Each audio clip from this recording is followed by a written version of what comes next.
3월 정도만 하더라도 좀 심상치 않은데 하다가 4월에 정말 지옥을 한번 갔었고요. 그래서 이렇게 계속 가면 우리가 몇 개월 정도 더 갈 수 있고, 그렇기 때문에 이제 외부 투자 유치가 꼭 필요하고, 기술적인 변화 속도가 굉장히 빨리 되었기 때문에 저희가 턴어라운드에 성공할 수 있었다고 생각을 하고요. 네, 안녕하세요. 티타임즈 홍재입니다. 저희가 지금까지는 외국 기업이나 이런 외국 산업에 대해서 좀 많이 조망을 했었는데, 오늘은 굉장히 귀한 분을 저희가 한번 모셨습니다. 요새 드라마 스타트업 많이 보실 거예요. 인기 많던데, 드라마 스타트업보다 지금 더 드라마틱하게 경영을 해나가고 계신 분입니다. 여행의 패러다임을 바꾼 회사 마이리얼 트립의 이동건 대표님 모셨습니다. 안녕하십니까? 네, 안녕하세요. 안녕하세요. 네. 제가 지금 드라마보다 더 드라마틱하다고 말씀을 드린 게, 네네. 티타임즈 TV를 하기 전에 티타임즈 카드뉴스로 한번 작년에 네. 인터뷰를 찾아뵀었는데, 맞습니다. 여행의 패러다임을 바꾸면서 막 3배씩 성장하고 있었던 엄청난 회사, 뭐 지금도 엄청난 회사지만 이렇게 계속 승승장구하고 계셨는데, 갑자기 올해 코로나라는 게 터졌잖아요. 네네. 제가 생각을 해보니까 약간 지옥에 갔다 오신 느낌이 아닐까 싶은데, 네네. 좀 일단 어떻게 지내셨는지 되게 궁금합니다. 코로나가 본격화된 게 아마 저는 3, 4월이었던 것 같은데요. 이제 3월 정도만 하더라도 좀 심상치 않은데 하다가 4월에 정말 지옥을 한번 갔었고요. 4월, 5월, 6월 정말 정신없이 잘 기억이 안 날 정도로 대응을 하다가 그래도 꽤 많이 회복을 한 상황입니다. 회복을 많이 네. 하셨다. 네. 진짜 다행이네요. 네. 이번에 이거 준비하면서 좀 주위에 여쭤보니까 네. 그거 물어보시더라고요. 뭐 여행사 대표님들이나 이렇게 좀 여행에 관련된 분들끼리 뭐 모이실 일이 아마도 어쩌다가 한번 있을 것 같은데, 있죠. 네. 모이시면 어떤 말씀하시는지. 초기만 하더라도 낙관적으로 상황을 예측했던 것 같아요. 언제쯤 치료제나 백신이 나올까. 근데 이제 어느 정도 이게 장기화될 조짐이 보이니까 각 대표님들도 이제 우리가 마냥 기다릴 수는 없고 우리가 무슨 대응을 할 수 있을까에 대해서 좀 진지하게 많이 토론을 하는 그런 자리였던 것 같습니다. 예전이랑 지금이랑 조금 그래도 분위기가 달라졌나요? 네. 근데 이제 아주 솔직하게 말씀드리면은 아직 해외여행 수요가 돌아오진 않았잖아요. 객관적으로 이제 좋은 상황은 아니고요. 다만 뭐 혹시 트래블 버블이라는 표현 들어보셨나요? 대충 예상되는데 네. 정확히 모릅니다. 정확하게는 양국 간 격리 면제 협정? 네, 이런 것들이 조금씩 이제 움직임이 보이고 있어요. 싱가포르, 홍콩 간에 최근에 트래블 버블이 체결이 되었거든요. 그래서 서로 간에 왔다 갔다 할 때는 격리를 하지 말자. 이런 시도들을 봤을 때 그래도 내년 상반기에는 좀 괜찮아지지 않을까 한 낙관적인 예측은 하고 있습니다. 좀 희망을 갖고 네네. 계시는군요. 이게 초반에 생각하실 때만 해도 아까 말씀해 주신 것처럼 몇 개월이면 그래도 조금 나아지지 않을까 예상하셨을 것 같은데, 이게 거의 1년을 끌어왔잖아요. 네, 그죠. 네. 그럼에도 불구하고 살아남으셨고, 또 그냥 살아남으신 게 아니라 최근에 430억이라는 굉장히 큰 금액을 투자받으시면서 네네. 저력 있는 회사구나라는 것도 네. 한번 확인이 됐는데, 네. 어떻게 살아남으셨나요? 일단은 4월 달에 저희가 매출이 마이너스 99.6%, 하루에 예약이 10,000건 정도 들어오다가 40건으로 이제 떨어졌으니까 비현실적인 숫자였었고, 그때 이제 제가 대표로서 가장 먼저 이제 들었던 생각은 그냥 크게 두 가지였던 것 같아요. 하나는 이제 당장 내가 무엇을 해야 될까? 그리고 두 번째로는 당장이 아니라 미래를 위해서, 뭐 6개월, 1년 뒤에 미래를 위해서 뭘 해야 될까라고 이제 생각을 했을 때, 당장 하자는 이 상황에 관해서 솔직하게 구성원들한테 일단 공유를 하는 게, 왜냐면은 제가 먼저 지금 상황이 어떻습니다라고 말하지 않으면은 불안하실 거잖아요. 그래서 솔직한 현 상황에 대한 공유가 지금 당장 해야 될 거라고 생각했었고, 계산을 해보니까 현금 보유량이 그렇게 넉넉하진 않아서 반드시 외부 투자를 유치해 와야겠다 해서 제가 4월 달에 딱 정한 제 두 가지 미션은, 하나는 현 상황에 대해서 투명하게 공유하고 계속해서 이제 회사의 상황에 대해서 업데이트를 해 나가야겠다, 구성원들에게, 내부 구성원들에게. 두 번째로는 반드시 외부 투자를 유치해 와야겠다. 이게 이제 제 두 가지 미션이었던 것 같습니다.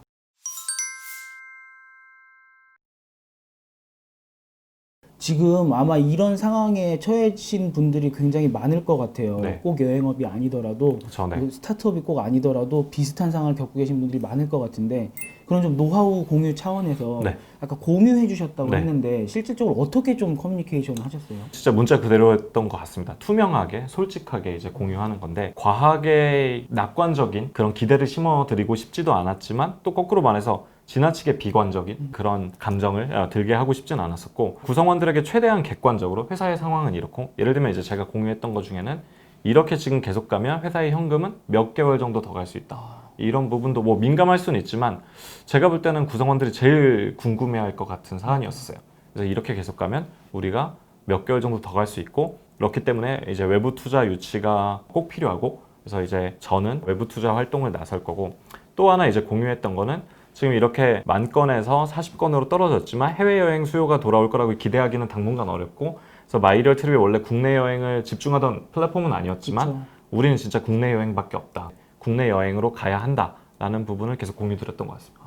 공유라고 하면 그럼 뭐 메일로 하나요? 만나서 하나요? 그때만 하더라도 그 코로나가 계속 악화가 되고 있으니까 저희는 원래부터 재택근무 제도를 적극적으로 활용하던 회사였는데 코로나가 거의 터지자마자 재택근무 상황이었고요. 물론 이메일로도 공유했었지만 공유로는 충분치 않다고 생각해서 컨퍼런스 콜로 화상 회의 같은 걸로 했는데 객관적으로 좋은 소식은 아니잖아요. 네. 그걸 약간 화상으로 전달하려고 하니까 그것도 되게 쉽진 않았던 것 같습니다. 이게 구성원들의 얼굴을 하나하나 보면서 마음을 읽어가면서 말씀을 그러니까요. 하시기에도 네, 되게 꺼려지는 상황인데 맞습니다. 그걸 또 화상으로 전달하셨으니까. 네. 그러면 이제 외부 투자를 나서셨을 때 굉장히 또 지금 큰 금액을 모금을 해오셨는데 네. 이게 되게 어려운 상황인데도 불구하고 어떻게 또 투자자들을 설득하셔갖고 이렇게 희망을 보시게 된 겁니까? 너무 뻔하다고 생각하실 수도 있는데 위기라는 게 기회를 의미한다고도 하잖아요. 그 부분을 되게 강조했던 것 같아요. 사실 스타트업 대표님들이라면 아니면 경영진분들이라면 되게 공감하겠지만 뒷단계의 투자로 갈수록 어떠한 스토리나 비전, 미션도 중요하지만 숫자가 되게 중요하거든요. 그쵸. 근데 이제 마이리얼 트립은 마이너스 99.6이라는 것 때문에 이 정도 규모의 투자 유치임에도 불구하고 도저히 숫자로 얘기할 수가 없는 회사였던 거예요. 그러니까 어떻게 보면 그 어느 때보다 비전이나 꿈 이런 이야기가 되게 중요한 거였고, 근데 이제 제가 좀 어프로치했던 방식은 한국인들이 해외여행을 자유롭게 나갈 수 있게 된 게 30년이 좀 넘었거든요. 네. 한 32년, 33년 정도 됐는데 그간에 정확하게 10년 주기로 위기가 한 번씩 왔더라고요. 아, 첫 번째 위기가 97년 IMF였었습니다. 그리고 두 번째 위기가 08년 서프라임 모기지였고 지금 이제 코로나 이렇게 세 번의 굉장히 중대한 위기가 왔었고, 그 위기가 되게 의미가 있는 것은 그 위기에서 살아남은 회사가 다시 이제 그 회복되는 수요를 받으면서 여행의 패러다임이 바뀌었었어요. 그러니까 97년 IMF 이후에 10년간 어떻게 보면은 굉장히 고속 성장을 했던 회사가 우리나라의 대형 여행사들, 전통 대형 여행사들 말해도 되나요? 하나투어, 모두투어 같은 회사들이었고 08년 서프라임 모기지론 이후에 완전 고속 성장하게 된 회사가 뭐 부킹닷컴, 익스피디아, 에어비앤비 같은 흔히 우리가 외국계 OTA라고 불리는 회사들이었고, 이제 저희가 투자자한테 커뮤니케이션 했던 건 앞으로 10년은 또 어떤 회사가 어떻게 보면 고성장할 것 같냐, 우리다라는 스토리라인이었죠 기본적으로는. 네. 와, 이건 원래 갖고 계신 스토리 라인이었나요? 아니면 코로나 버전이라고 할까요? 근데 이제 저조차도 이렇게 막 역사 공부를 하게 되면서 되게 좀 놀라웠어요. 이렇게 10년 단위로 이런 게 왔었고 10년 단위로 굉장히 지배적인 플랫폼이 바뀌어 왔다라는 게 저도 되게 놀라웠었던. 그리고 제 경험에 있어서도 굉장히 딱 와닿는 게요. 제가 이제 처음으로 해외에 나가서 패키지 여행을 했던 게 IMF 직전이었거든요. 직전에. 예, 막 이제 그게 발전해 나가고 있을 때 한번 경험을 하고 IMF 딱 맞고 나서 확 줄었다가 네. 그 전에 태동했던 게 확 발전을 한 거죠. 말씀하신 것처럼. 맞습니다. 그리고 2008년 금융위기 이전에 이제 저희 대학생일 때 보면은 대학교 때 배낭여행 많이 가고들 했잖아요. 그렇죠. 네. 그게 조금 활성화되려고 하다가 또 금융위기 때 확 줄어들었단 말이죠. 다시 돌아오면서 그게 이제 확 치고 네, 나가고 네. 그때 한번 확 바뀌고 네. 또 이번에도 사실 마이리얼 트립이 코로나 이후에 생긴 게 아니잖아요. 그쵸, 코로나 이전에 뭔가 여행의 패러다임을 조금씩 바꿔가려고 하는 찰나에 팍 한 대 맞았는데 요 다음은 이제 마이리얼 트립이 나갈 차례다. 네. 약간 그런 느낌이군요. 맞습니다. 조금만 더 구체적으로 설명을 드리면은 네. 97년도 이후에 이렇게 수요가 한번 죽었다가 돌아올 때 그때 여행자들이 이제 어떤 여행을 원했을까를 생각해 보면 당시만 하더라도 여행의 그 정보 비대칭성이 되게 심했어요. 내가 파리를 간다고 했을 때 파리에 대해서 내가 정보를 얻기가 보통 쉽지가 않은 거였고 구글맵이 되는 것도 아니었었고요. 그렇죠. 네, 뭐 미화되기 쉽상인 네. 이제 그런 상황에서 당시 여행자들이 가장 원했던 건 편안하고 안전한 여행이었던 것 같아요. 그러니까 안전이 최고. 그렇죠. 네. 외국 그러면 약간 무서운 것도 무서운 있었고, 거죠. 예. 근데 나가보고는 쉽고 예. 거기에 있어서 저는 그런 우리나라 대형 여행사들이 패키지 여행사들이 퍼펙트한 솔루션을 정말 제공했다고 생각합니다. 그냥 사기만 하면 알아서 다 해주는 거. 예. 근데 자꾸 이렇게 사람이 한 번, 두 번 나가게 되면은 취향이라는 게 생기게 되잖아요. 그쵸. 아, 나는 박물관이랑은 되게 안 어울려. 아, 나는 먹는 게 너무 중요해. 사실 이렇게 취향이 생기게 되면 자연스럽게 자유여행으로 흐를 수밖에 없게 되거든요. 그러던 차에 08년 서프라임 모기지 사태가 터졌고 회복되면서 자유여행이 되게 메인 패러다임이 되면서 이제 부킹, 익스피디아, 에어비앤비 같은 외국계 OTA들이 그 대안으로 떠올랐던 거고요.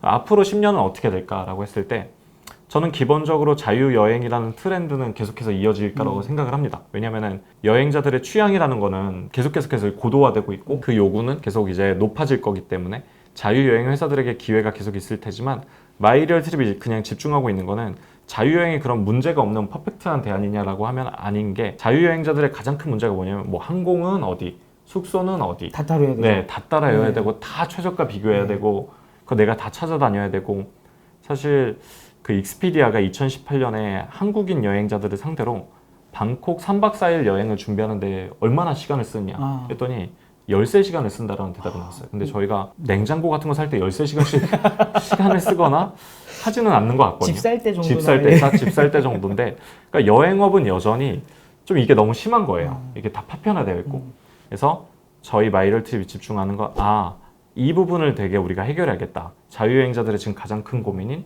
다 뭐 항공은 어디 숙소는 어디 이 불편함을 다 해결하고 마이리얼 트립 안에서 A부터 Z까지 아주 쉽고 편하게 마치 패키지 여행 사는 경험처럼 준비할 수 있게 해야겠다라는 게 저희 회사의 이제 가장 기본적인 스토리 라인이었습니다. 투자자들이 이제 그런 면을 보고 또 큰 투자를 이제 결정했던 거고요. 네. 국내로 아까 좀 네. 전환을 해야 된다라는 네. 결정과 그다음에 투자금을 받아와야 된다라는 결정에 대해서 말씀을 해주셨는데 실질적으로 국내로의 변화 또 보니까 홈페이지 들어가 보니까 또 온라인도 뭐 온라인 투어 네. 같은 것도 랜선 하셨던데 투어라고 그러고 있습니다. 랜선 네. 투어. 네. 랜선 투어와 국내로의 변화 어떻게 좀 진행이 됐고 지금 어떻게 되고 있나요? 국내 여행을 처음 일단 먼저 말씀드리면은 네. 진입하겠다라고 했을 때 어쨌든 마이리얼 트립에게 전혀 익숙한 시장이 아니잖아요. 그리고 많이들 하고 있잖아요. 그쵸. 네. 뭐 야놀자 여기 어때 네. 이런 이제 굉장히 잘하는 회사들이 있고요. 그래서 그 고민을 맞습니다. 네. 똑같이 했어요. 약간 국내 여행이라고 보면은 첫 번째로 너무 큰 시장이었고 네. 이거를 좀 더 세분화해서 볼 필요가 있었고 또 세분화해서 보다 보니까 이미 잘하고 있는 플레이어들이 되게 많이 보여가지고 아니, 마이리얼 트립이 이 시장에서 잘할 수 있을까? 라는 부분에서 고민을 하다가 저희가 어느 지점에 주목하게 됐냐면 제주도라는 지역이었었습니다. 지역적으로 봤을 때 제주도가 저희가 승산이 있다고 판단했던 이유는 제주도가 약간 반은 해외여행의 특성을 갖고 있어요. 일단 바다 건너죠. 바다 건너 비행기를 타야 돼요. 네. 물론 배로도 갈 수 있지만 네. 대부분 비행기 타고 가시죠. 한국에 이제 가까운 여행지들은 뭐 당일치기로도 가까우지만 제주도는 기본적으로 다들 N박 이상으로 그쵸. 몇 박 이상으로 그쵸. 가시려고 하는 특성 그리고 이제 결정적으로 아무래도 항공권부터 출발하다 보니까 저희가 이제 언급했던 국내 되게 잘하시는 플레이어들 뭐 야놀자 여기어때 같은 곳도 제주도 갈 때 쓰는 앱은 아닌 거예요. 모든 경험을 다 제공해 줄 수는 없는 서비스군요. 그렇죠. 그래서 저희가 이제 집중했던 거 그러면 우리가 아까 A부터 Z까지 모두 해결해주는 서비스가 되자가 비전이었는데 제주도 가는 여행자한테만큼은 그렇게 하자. 그러니까 뭐 부산 여수 가는 분들께는 잘 모르겠는데 그렇게까지는 못하겠지만 네, 제주도만큼은 우리가 정말 끝내주는 플랫폼이 돼보자. A부터 Z까지 다 해결해주는 그게 이제 저희의 집중하는 포인트가 되었었고 지금도 그렇습니다. 물론 저희가 마이리얼 트립의 국내 다양한 인벤토리들을 갖고 있지만 제주 지역에 엄청나게 집중을 하고 있고요. 랜선 투어 관련해서 좀 더 설명을 드리자면은 어쨌든 그래도 저희의 본류이자 가장 이제 집중하는 시장은 해외여행이었는데 나갈 수 없게 된 상황에서 그 해외여행에 대해 그리움을 호소하는 분들이 많았었어요. 그래서 우리가 이걸 좀 어떻게 해결할 수 있을까? 라는 데서 이제 착안하게 된 거였고 시작을 하게 되면서 저희가 되게 의미 있다고 느꼈던 거는 마이리얼 트립에 이제 활동하는 가이드님이 4,000명 정도 되시거든요. 네. 코로나 전 기준으로. 그 분들이 지금은 자기가 되게 좋아하고 사랑하던 일을 할 수가 없으시잖아요. 그렇죠. 그분들도 생계가 일단 걱정이죠. 뭐 생계도 그렇고요. 생계도 되게 중요한 문제고 내가 일을 못하게 된다라는 것 자체가에서 오는 좌절감 같은 게 있었는데 랜선 투어로 이제 바꾸게 되면서 가이드님들도 되게 신이 난다. 물론 이제 오프라인 투어를 코로나 전에 하던 것만큼 수익이 충분하진 않지만 내가 좋아하는 일을 지속할 수 있고 소비자들로부터 계속 이렇게 반응과 피드백을 얻을 수 있다는 것 자체에서 너무 만족스럽다라고 하는 분들이 많으십니다. 의미로서는 그래도 괜찮네요. 네. 그분들한테도 위로가 되고 또 국내에 계신 분들한테도 위로가 되고. 그렇죠. 네.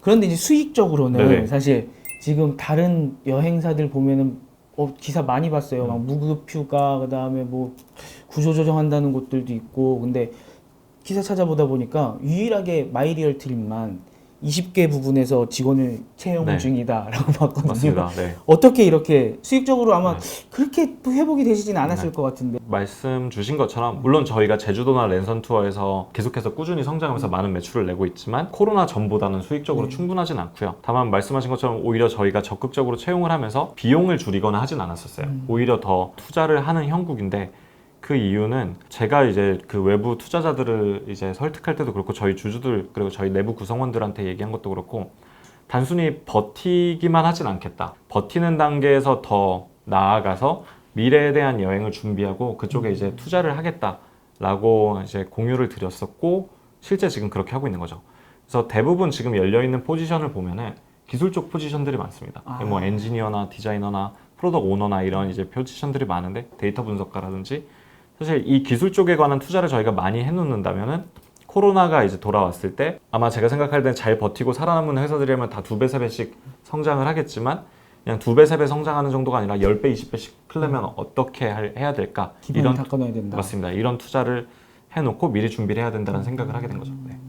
사람들이 이제 많이 물어보시는 게 코로나 이후에 어떻게 그렇게 빨리 국내 여행으로 턴어라운드 했는가? 사실 저는 대부분의 대표님들은 다 똑같은 생각을 했었다고 생각해요. 코로나 이후에 국내 여행으로 우리가 턴어라운드를 해야 된다. 근데 마이리얼 트립이 이렇게 빨리 실행할 수 있었던 건 작년부터 기술에 대한 투자를 꾸준하게 해왔었기 때문에 우리가 빨리 국내로 돌려야 되라고 했을 때 그 기술적인 변화 속도가 굉장히 빨리 되었기 때문에 저희가 턴어라운드에 성공할 수 있었다고 생각을 하고요. 그런 경험을 한번 하게 되니까 투자를 하는데 더 망설임이 없는 것 같아요. 그러니까 오히려 어떤 위기가 오든 간에 기술적인 변화에 대한 그 확장성에 대한 준비가 끝나 있으면 위기에 대응할 수 있다는 생각 때문에 더욱 망설임 없이 채용을 할 수 있게 된 것 같습니다. 네.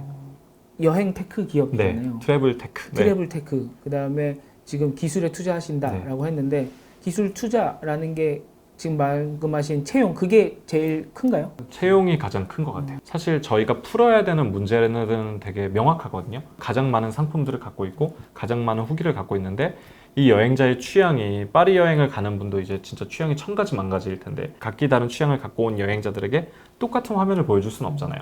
그러니까 어떻게 하면은 최적의 상품을 추천해주고 또 그리고 항공부터 여행자 보험까지 필요한 모든 것들을 무르르듯이 정말 손쉽게 예약할 수 있게 해주는가, 이게 이제 저희가 가장 집중하고 있는 문제고, 이 문제를 풀려면 정말 역량 있는 엔지니어 분들이나 뭐 데이터 관련한 분들이나 프로덕트 오너나 디자이너나 이런 분들이 많이 모셔야 되는 거고요. 네, 그런 쪽에 집중을 하고 있습니다. 실질적으로 지금 뽑고 계신다는 걸로 들리는데 네. 어떤 분 원하시는지 한번 말씀해 주시죠. 일단은 어떤 경우가 왜냐하면 지금 네. 경기가 어렵기 때문에 다들 잡찾기 위해서 다 난리신데 네. 뽑으신다고 하니까 네. 그 어떤 재능을 갖고 계신 네. 분이 지금 문을 두드리면 되는지. 뭐 재능은 사실은 이제 저희가 채용 공고에 되게 많이 써놓은 것 같아요. 이런 요건을 갖추면 지원을 해주십사 이제 써놨던 것 같고, 이런 경험을 해보고 싶다라고 하시는 분에게는 되게 좋을 것 같은데 엄청나게 지금 변동성이 강한 상황이잖아요. 변동성이 강하다라는 거는 그러니까 안 좋은 쪽으로도 강할 수 있지만 좋은 쪽으로도 굉장히 높을 수 있다라는 거. 어떻게 만드냐에 따라 다르겠죠. 네. 맞습니다. 그래서 내가 리스크라는 부분, 시장이 갖는 리스크든 회사가 갖는 리스크든 이런 리스크라는 부분에 관해서 그냥 이 다운사이드 리스크에 너무 뭔가 약간 스트레스를 받거나 어렵지 않고 반대로 이렇게 포텐셜 업사이드에 되게 관심이 많은 분이라면은 지금 마이리얼 트립이 지금 딱 그런 상황인 것 같아요. 그래서 도전하고 싶으신 분이면 너무 좋을 것 같습니다. 네. 풀어서 이야기하면요. 엄청 일하고 싶으신 분들 오시라는 겁니다. 네. 그러면 욕심이 악플 있고. 달리잖아요. 네, 약간. 네, 같이 발전할 분을 찾는다. 일이 재밌으신 분. 네. 일이 재밌으신 분으로 하도록 하겠습니다. 네. 지금 그러면 기술 쪽에 투자도 하고 계시고 그다음에 제주도 쪽에 하시는 게 보면은 A to Z 말씀해 주셨는데 사실은 이 코로나 이전에 마이리얼 트립이 다 열려는 있었습니다만 원래 가이드나 이런 데 좀 집중이 더 잘 되는 회사였고 잘하는 회사였고 이 A부터 Z까지 서비스하는 걸로는 완성된 회사라고 사실 보기는 조금 어려웠잖아요. 네, 맞습니다. 어떻게 보면 제주도에서 그 테스트를 좀 하고 계신다라고 보면 될까요? 네, 그렇게 보시면 될 것 같아요. 마이리얼 트립이 총 이제 창업한 지 만 8년 된 회사인데 만 8년 동안 가장 집중했던 영역은 현지 투어 앤 액티비티 부분이었고 숙박과 항공은 상대적으로 좀 새로운 버티컬이어서 경쟁력이 투어 앤 액티비티만큼 막 높다고 보기에는 아직은 조금 아쉬운 네. 게 있었는데 저희가 제주 지역에 한정해서는 항공도 숙박도 투어앤 액티비티도 무조건 최고의 경쟁력을 갖는 방향으로 이제 가고 있는 거죠. 지표 보시고 네. 이렇게 데이터 많이 보시니까 네. 어떻든가요? 이렇게 예상하셨던 것과 소비자들이 비슷한 흐름으로 가시나요? 아니면 좀 이렇게 돌발 상황도 많이 나오고 하나요? 지금까지는 다행히 되게 비슷한 방향으로 가고 있습니다. 정말 천만다행이라고 생각하는 거는 코로나 이후에 제가 내렸던 몇 가지 의사결정이 네. 크게 틀린 게 없었어요. 그러니까 뭐 예를 들면 제주에 집중하자, 네. 국내에 집중하자. 사실 제주가 아니네, 부산인가 보다, 강원도인가 보다 이러기만 하더라도 몇 가지 시행착오가 생길 수도 있었는데 네. 제주를 정하기 너무 잘했던 것 같고요. 대표적인 증거가 제주도의 시작은 이제 항공권이라고 말씀을 네. 드렸었잖아요. 근데 저희가 지금 항공권 발권하는 양이 예약 건수로 봤을 때 해외 이제 코로나 터지기 전에 가장 하루에 많이 발권하던 양을 넘어갔습니다. 이미. 아, 제주도만요? 네, 제주도만. 한 나라도 아니고 한 곳이. 네, 국제선 전체보다 네. 김포 제주 노선 하나 갖고 넘어간 거죠. 네. 그러니까 코로나 전보다도 높은 거죠. 어... 그러니까 이거는 저희도 미처 예상하지 못했을 정도로 정말 큰 숫자이죠. 네.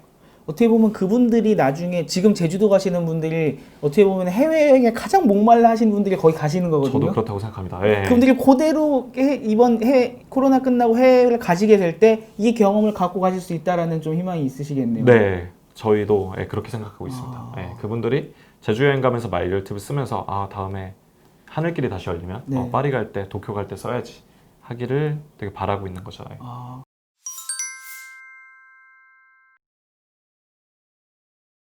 랜선 투어라던가 아니면은 그 제주도에도 원래 마이리얼 트립이 잘하는 가이드 투어 같은 것들이 좀 붙어 있더라고요. 지금 네. 보니까. 그쪽은 좀 잘 돌아가고 있나요? 네, 그쪽에 제일 집중하고 있습니다. 어쨌든 마이리얼팁의 가장 차별화되는 영역은 투어앤 액티비티, 현지 체험이라고 생각을 하기 때문에 그쪽에 많이 집중을 하고 있고 다만 이제 저희가 좀 봉착했던 문제점은 뭐냐면 마이리얼트립은 원래 아이덴티티가 플랫폼이고 네. 플랫폼은 사실은 중개에 집중하는 회사인 거고 저희가 런던, 뭐 도쿄, 파리, 뭐 타이페이 이런 곳을 할 때는 그 도시에 너무 중개할 만한 체험들이 많은데 중개를 잘하는 게 미션이었어요. 너무 보석 같은 재밌는 체험들이 많고 그걸 다 온라인으로 갖고 오는 게 미션이었는데 제주도에서 저희가 이제 봉착한 문제는 꽤 빠른 속도로 네. 몇 개 이제 중개할 체험들을 갖고 오고 나니까 없는 거예요. 그러니까요. 사실 그렇게 많은 곳이 아니잖아요. 네.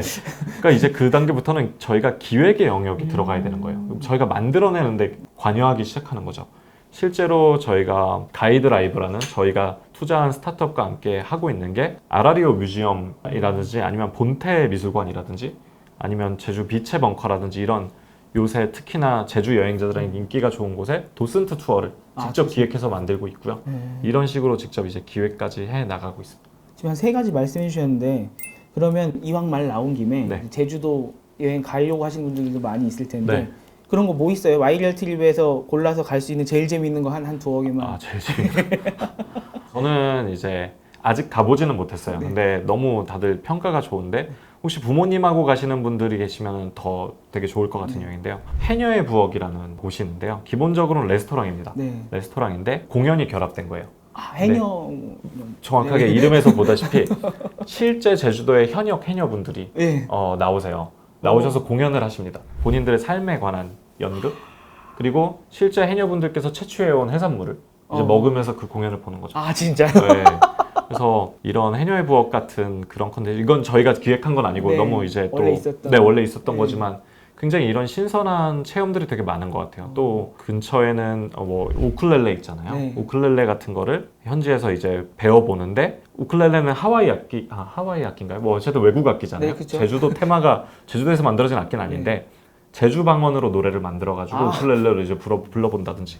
근데 이런 걸 또 밀레니얼 Z, MZ 세대들은 네. 인스타에 이제 그런 걸 또 찍어가지고 이제 자기가 연주하는 거 올리고 바이럴이 나고 이런 식의 재밌는 일들이 많이 일어나고 있습니다. 어떻게 보면 아까 먼저 말씀해 주신 거는 뭐 우리 하와이라던가 이런 데 가면은 원주민 공연 뭐 약간 네. 이런 느낌을 제주식으로 또 해석을 하셔서 또 거기에 먹을 것까지 합쳐져 갖고 맞아요, 네. 뭔가 퍼펙트한 느낌의 네. 이 프로그램이 나오고 네. 또 뒤에 것도 우리나라 악기는 아니지만 이 제주 방언이라는 게 들어가면서 또 굉장히 맞습니다. 특이한 이 서비스가 될 수 있네요. 네, 뭐 또 재밌었던 체험은 해변가에서 쓰레기나 부유물들을 주워서 그걸로 공예품을 만드는 아, 어디서 공예품을. 환경보호의 의미와 네. 그래서 사실 요새 MZ 세대들은 네. 제가 느끼는 건 굉장히 의미도 많이 중요하게 생각을 그쵸, 하시고 그렇다고 하더라고요. 좋아하는 브랜드들을 보면은 이제 그런 의미를 갖고 있는 브랜드들이 많거든요. 그래서 네, 그런 여행을 이제 만들어서 중계하기도 하고. 네. 그러니까 예전처럼 뭐 먹고 즐기는 것만 아니라 의미를 찾을 수 있는 네. 서비스를 또 기획을 하셔야 되는 문제겠네요.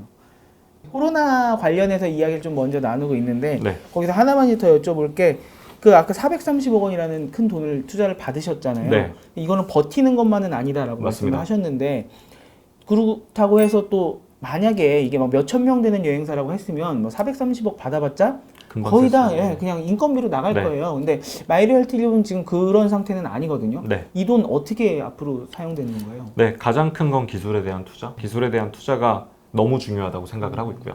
왜 기술에 대한 투자가 중요하냐면 이미 저희가 상품 보유 개수, 상품 개수로는 국내에서 가장 많은 상품들을 보유하고 있고 후기 개수로도 국내에서 가장 많은 후기들을 보유하고 있거든요. 네. 근데 이렇게 됐을 때 이제 진짜 문제는 사실 여행자들이 왜 A부터 Z까지 한 플랫폼에서 하기가 되게 어렵냐면은 너무 많은 선택지가 존재하게 되는 거잖아요. 결정장애가 오죠. 네. 근데 보통 우리나라에서 잘한다 하는 플랫폼이나 커머스들은 이 부분을 기술에 대한 투자로 되게 많이 해결했어요. 어떻게? 뭐 예를 들어 쿠팡 이런 데서 내가 어떤 물건을 사게 되면 함께 추천해주는 물건이 사실은 기가 막히게 내가 원하는 물건이라든지 네. 내가 뭔가를 쳤을 때 뭐 텔레비전이라고 쳤을 때 1페이지에 뜨는 게 어떻게 이렇게 딱 내 마음에 드는 게 뜬다든지 사실 이런 부분이 저희가 되게 참고할 만한 부분이 많고 여행도 똑같거든요. 네. 그래서 이제 그런 쪽 투자를 많이 하고 있고 조금만 더 자세히 설명드리면 항공권을 저희가 왜 하냐면 항공권이 여행의 가장 시작인 이유도 있지만 네. 사람들이 항공권을 사게 되면서 생각보다 본인의 여행에 대한 자세한 정보를 기입하게 되거든요. 네. 자기가 어딜 가는지, 뭐 런던 히드로인지, 파리 샤를드골인지, 며칠부터 며칠 가는지, 그리고 몇 명이 가는지, 4명이면 가족 여행이라고 저희가 추측할 수도 있겠죠. 거의 그렇죠. 네. 네. 한 명이면 뭐 배낭여행, 네. 뭐 이런 식으로 추측할 수도 있고, 그리고 이게 뭐 비즈니스 클래스인지 이코노미 클래스인지 사실 이걸 조합하면 그분이 그 목적지에서 어떤 여행을 하려는 건지에 대해서 대략적으로 알 수가 있고 예상이 좀 가능하군요. 가능하죠. 그리고 거기에 맞춰서 최적화된 추천을 할 수가 있게 되는 거죠. 이런 쪽 투자를 사실 코로나 전부터 해오고 있었고 네. 오히려 코로나 이후에 이쪽 투자가 위축된 게 아니라 더 공세적으로 변했다고 생각하시면 될 것 같습니다. 지금 제주도에서도 그게 좀 적용이 되고 있어요. 네, 제주에서도 적용해서 하고 있습니다. 그러면 이게 한 4명이 뭐 항공을 예약했다 그러면 약간 가족 여행 위주로 추천을 해주고 네. 이런 식으로. 제주는 조금 다른 접근을 이제 했는데 제주 지역에 저희가 보니까 되게 큰 특징은 항공권이야 뭐 미리 준비해야 되고 숙박도 미리 준비해야 되지만 현지에서 할 것들은 보통 미리 예약을 안 하시더라고요. 어차피 국내니까 한국말 다 맞죠. 통하고. 네. 그래서 저희가 지금 국내 쪽에서 오히려 집중하고 있는 거는 실제 이 앱을 갖고 제주도를 갔을 때 특정 지역에 오면은 지금 애월에 계시네요. 애월에서 지금 당장 할 수 있는 재밌는 체험이 이런 게 있습니다. 이런 적시적인 타이밍에 적절한 푸시를 보내는 거. 그럼 약간 해외여행 추천보다 더 한 발 좀 더 나간 상황이네요. 뭐 다른 종류의 추천이라고 볼 수 있겠죠. 그러니까 파리를 내가 간다라고 하면 보통은 좀 미리 준비하시려고 그러거든요. 그렇죠. 근데 왜 그러냐면 이제 파리는 내가 언제 또 올지 모르고 그렇죠. 그렇기 때문에 약간 실패에 대한 두려움이 좀 있어요. 시행착오에 대한 두려움.